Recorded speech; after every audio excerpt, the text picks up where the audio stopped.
Rockets have an 8-game winning streak, but we begin today with last night's game between Atlanta and New Orleans. The game was interrupted a number of times by Sean Payton's theatrical demonstrations.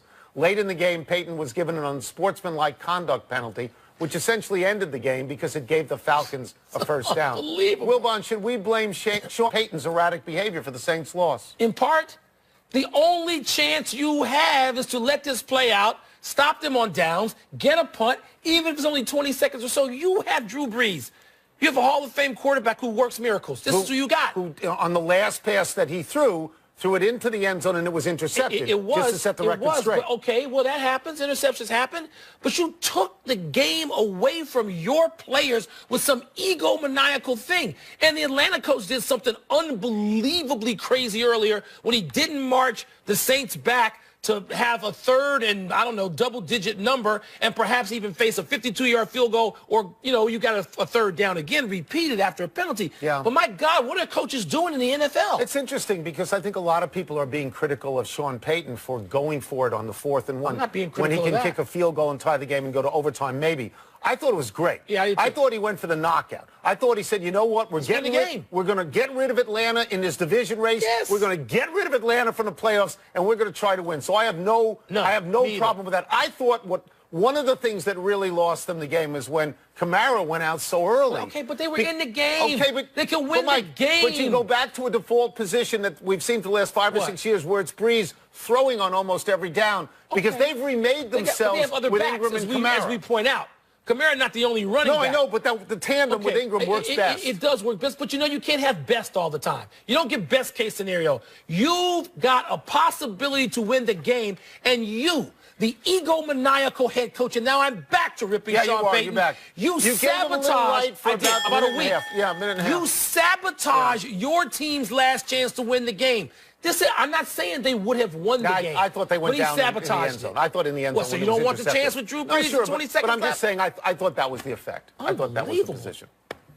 Another Thursday night game brought more examination of Thursday night football in general. After watching 6 of his teammates suffer injuries last night, Drew Brees said, quote, "It's 100% a product of playing on Thursday night. Do you understand what guys' bodies go through in a game? And then they have to turn around 4 days later and play? Look at the injury studies. They're off the charts," close quote. When asked what he and the Players Union should do this offseason, Brees said, quote, "It'll be addressed," close quote. Tony, just more talk, or do you expect actual changes in Thursday night football? As the great Don Ohlmeyer always said, the answer to all your questions is money.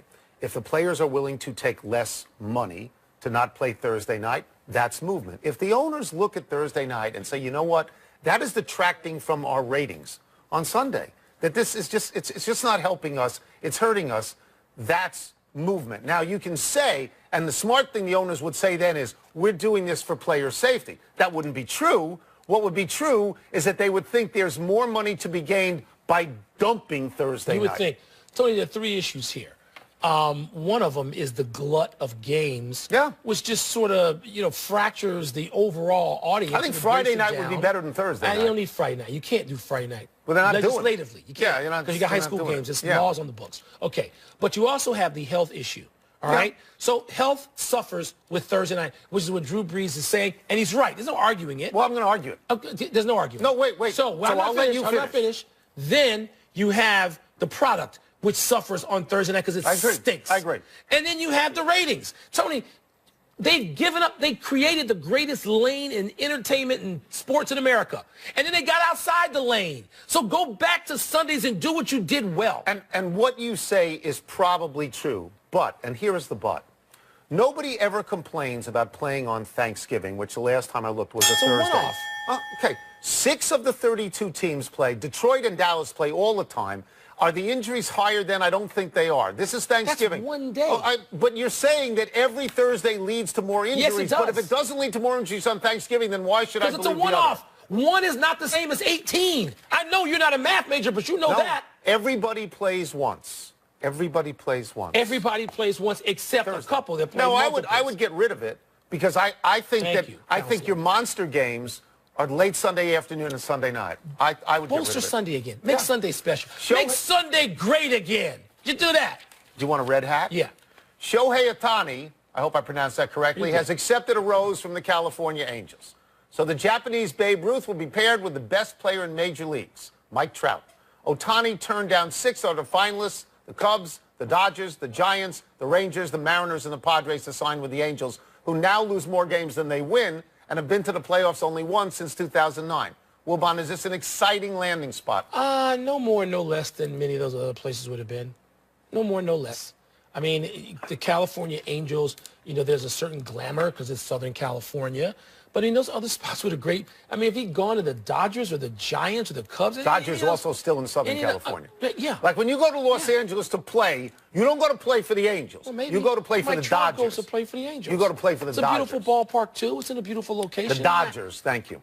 You have all of these things in your head about who's special and who's good and population theory and who's closer to I-95 or 405 in the fires. LA is nowhere near that. So this is your issue, so take it away all the rest of the time. I don't know what he cares about in America. I don't know what he knows about in America. I would think that playing in the American League is smarter because you can DH and you can pitch. You don't have to go out in the field all the time. I don't know how he makes this decision. He's going to go play with Mike Trout, who I'm sure he knows about. My reservations are always the same. I don't think it's a sexy spot to land in. I don't. But my reservations are always the same, which is Ichiro's a great, great, great hitter. Yeah. And the other Japanese players who come over are not, to me, as good as advertised, so I don't know. He must have thought of all that. Is there a Sunglass Hut in all these places? I'm sure. There's a KFC. Oh, I guess Probably so. a McDonald's drive-thru. Oh, yeah. What else? What issue? You want a Dick's? They got a Dick's Sporting Goods in all of them? I would imagine. Yeah. So what the hell's the difference when you're coming out of another country anyway? Now you get down to the teams, specifically not the location. Well, the difference might be he might want to go to a place where more people look like him than in some other city. California, I don't know you're this. fine. Right. And Washington State, how it works. If that's what you want. Don't know how it works. You know what?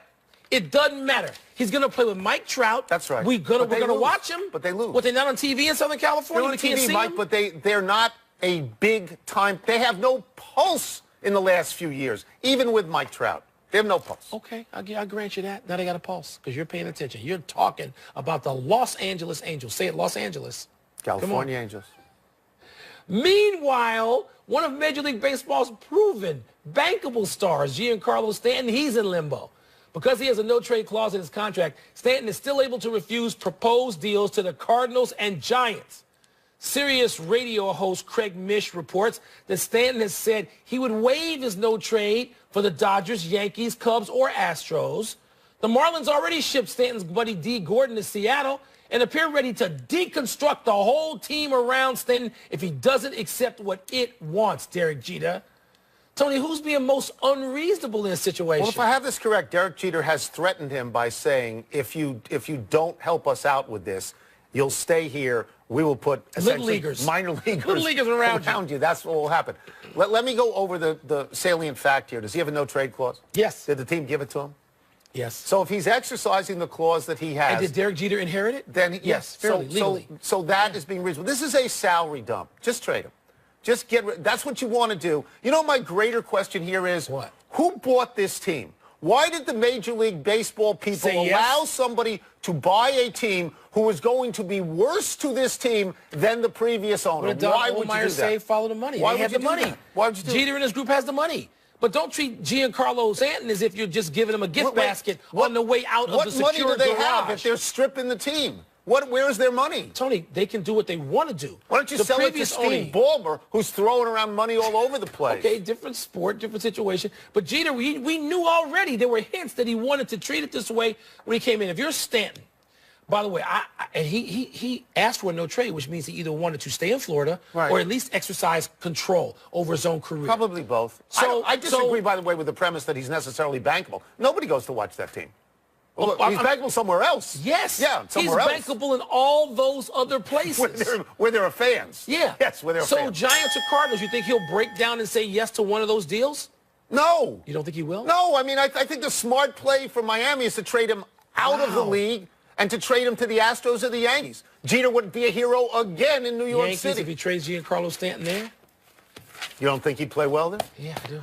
At the moment, the Houston Rockets are 19-4, having beaten Utah last night for their 8th win in a row, and they're 14th in their last 15 games. Since Chris Paul returned to their lineup, The Rockets are 8-0. They're beating teams by an average of 20 points a game, which is a lot. Kill shots. The Golden State Warriors are 20-6. That's 2 games back in the loss column. Wilbon, at the moment, is Houston on top of the WCWPI, the Western Conference Wilbon Power Index. Why are you limiting my choices to the Western Conference? Because that's what we're if Houston is this hot, then why can't we talk about the whole league? Because you know you'll say Boston. I will say Boston. So I'll say the Celtics let's just won. stop that. Let's stop that. And so I'll take it on out. You can figure out who's in what conference. Okay. Celtics 1, Warriors 2. Warriors 2. Yeah, still.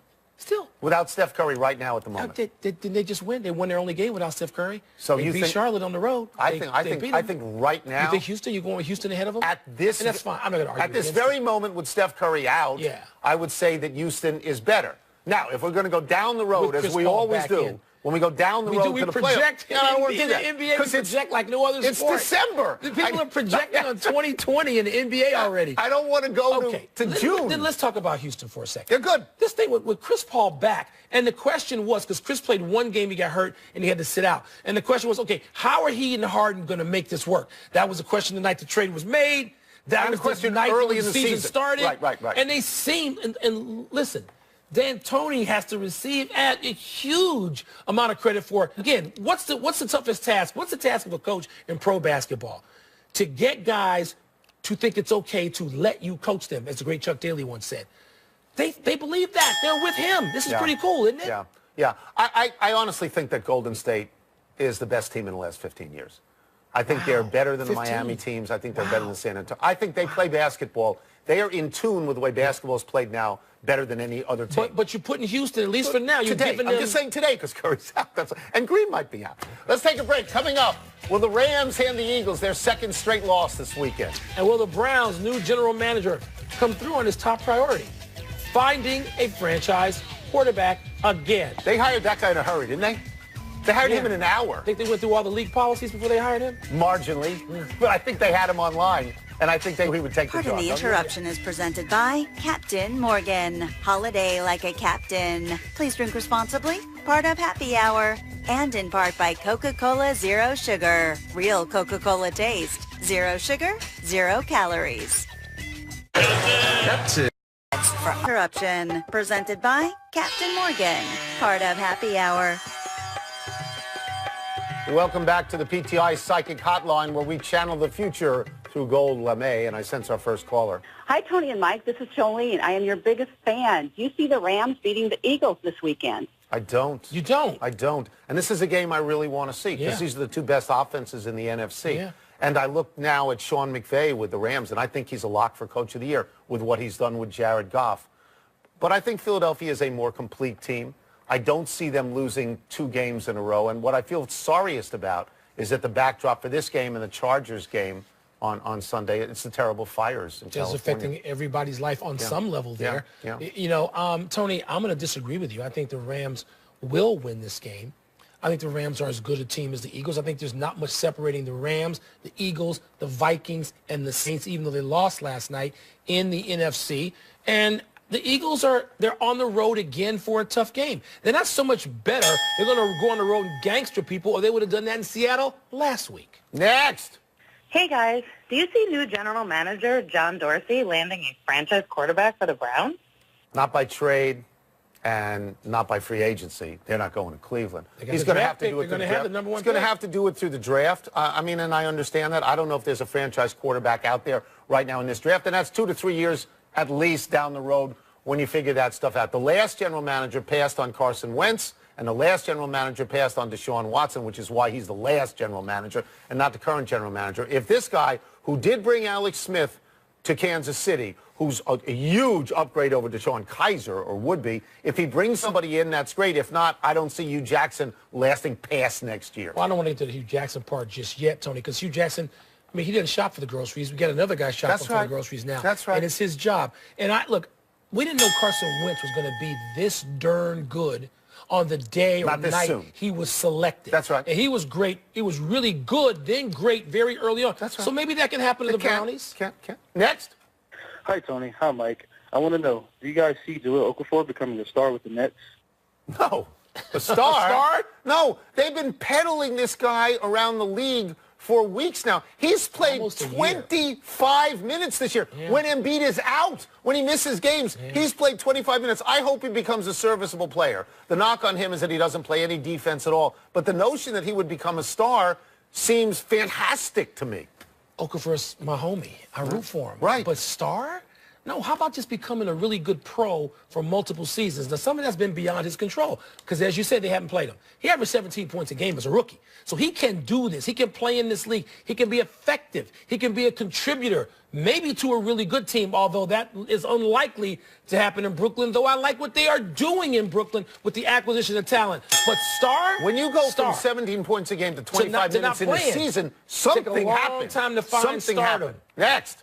Hey, Tony. Hey, Mike. Do you see Baker Mayfield doing anything silly tomorrow night at the Heisman ceremony? Only if he loses. If he wins, and I expect him to win, he's going to get up there. He's going to make a mature, sober speech because he knows the knock on him is his personality. He wants coaches and GMs and owners to see, I'm the type of young man you can put as the face of your franchise. Now, if he loses, all bets are off. He could do what he normally does, grab his crotch and start cursing if he loses. Yeah, I see him doing something silly because that's his move.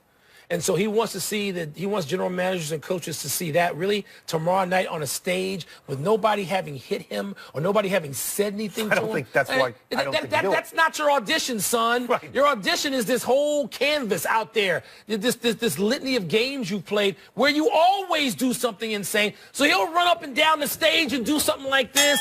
That's his You think move. he'll win? He should win. We look in the future, He we see will win. Yeah. He's a great college quarterback, and he's also, He makes a nuisance of himself. That's it. We're almost out of premonitions, but in our future, I see us discussing whether Oregon made the right hire for its football program. We'll also tell the tale of a vending machine worker who almost made it into an NHL game last night. By the way, I just saw myself not. in the camera. This actually goes well with the sweater. This is a pretty good look. Well, you want to bring out the blue hue? This is a pretty good look. Pardon the Interruption is presented by Captain Morgan. Holiday like a captain. Please drink responsibly. Part of Happy Hour. Happy time. People, happy 36th birthday, Phillip Rivers. Rivers came in the league the same year as Eli Manning. In fact, they were traded for each other. Rivers has never been benched. The Chargers have won 6 of their last 8. Rivers has been at the center of it. In the Chargers' last 3 victories, Rivers has averaged 343 yards passing, and he has 6 touchdowns and no interceptions. He's been great. Let me ask you something. Do you trust the Chargers even now? No. Do you? No. No. We think they'll beat the Redskins this Yes, Sunday, but we do. let's not go too far. Happy anniversary, Johnny Manziel. On this day 5 years ago, Johnny Football became the first freshman to win the Heisman. Manziel was the most exciting quarterback I had ever seen. Like millions of others, I thought he'd be great in the NFL, and we were all wrong. Manziel was clearly a victim of his own flawed behavior. Wilbon, you see similarities with Baker Mayfield. Yeah, but I think Manziel was much more likable. Just, sort of approachable, likable. Something about Mayfield. And Mayfield's a great college really quarterback. don't like him. Just You really irritated. don't. Irritated by his behavior. Happy trails to Tyler Stewart's brief NHL career. Stewart, a vending machine worker, was called into emergency backup service by the St. Louis Blues. His number 2 goalie was hurt, and the AHL replacement could not get to last night's game against the Stars before the puck dropped. Stewart, who played on the club team at St. Louis University, came in for pregame warm-ups, spent the first period in the locker room until the AHL goalie showed up. Man. And let me repeat, he's a vending machine worker. This is the best of all worlds. You get to warm up, you get a jersey, you get the whole thing, you get to practice, but you don't actually have to play. He probably gets paid.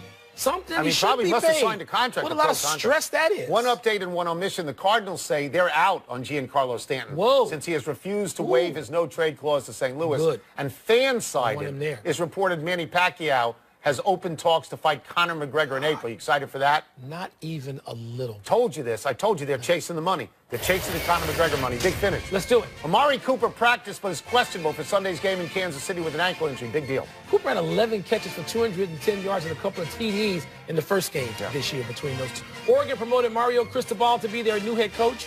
Good choice? I'm happy with it because the players wanted him. This means the players have a say. They don't get any money, No, but at least they they have a don't say get at that. Oregon. Derek Rose My boy. says he has a bone spur in his left ankle. He may need surgery if rehab doesn't take. Your thoughts? I just want the best for Derrick Rose. I want him to be healthy enough to get out there and play. So I hope it's not surgery. Hope Solo is running for head of U.S. soccer. You think she's got a chance? Hope Solo. She's been arrested for assault. Now, the charges were dismissed, but she has a reputation for notoriety. Yeah. Hard. That's putting She it might be mildly. great at this job. Hard to believe she's going to get it. Last one, Army-Navy tomorrow. Who you like? You know, in the last 20 games, Army's only won 3 of them. Army won last year. I'm going to reverse it and go Navy. What about you? Really? I'm going to go Army. We're out of Are you time. We'll okay? try and do better the next time, and I'm Tony Kornheiser. That's that New York bias, isn't it? Yeah. I'm Mike Wilbon. Have a great weekend, Knuckleheads. You can get the PTI podcast on the app or Apple Podcast. Both the same distance from 95, by the way. Uncle Jerry's Pretzels. Extra dark, no salt.